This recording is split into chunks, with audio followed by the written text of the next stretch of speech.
Ni kweli tumepata taarifa kwamba msanii mwenzetu wa Stara anaumwa, na kwanza kabisa tuseme awali lazima na yeye akumbuke tulibebana katika kipindi kile cha mara ya kwanza anaumwa, tukaenda kumuomba Mheshimiwa Rais akiwa makamu wa rais, tukaenda kumuomba msaada kwa ajili ya Wastara wa kupata mguu, na alipewa mguu na alienda mpaka India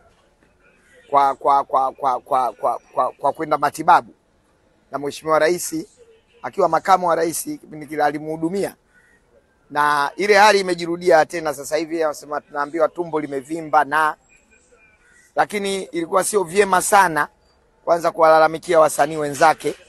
Ilikuwa ni vyema sana kuomba msaada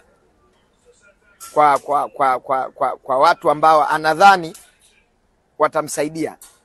Kwa hiyo nimsii na niwasii ndugu zetu waandishi wa habari, sio vyema kwenda kumpanikisha mgonjwa. Mgonjwa anapofikia sehemu anaumwa kipindi kile, hata madaktari wenyewe wanashauri apate mapumziko ili aweze kumaintain ile hali ya maradhi yake.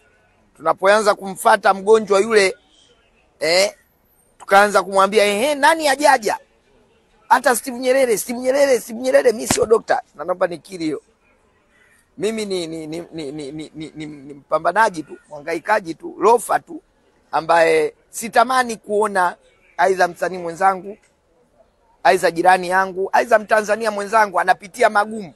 Kama tuna nafasi ya kumsaidia tumsaidie, na kama hatuna nafasi tumsaidie kwa kujenga furaha yake. Kwa hiyo naomba isionekane kwamba mimi ndio dokta, mimi ndio na amri ya kuweza mtu kwenda hospitali. Hapana. Maana nimeona sasa huko imekuwa Steve, hapana. Lakini nikasema nilibebe hili kwa sababu wanasema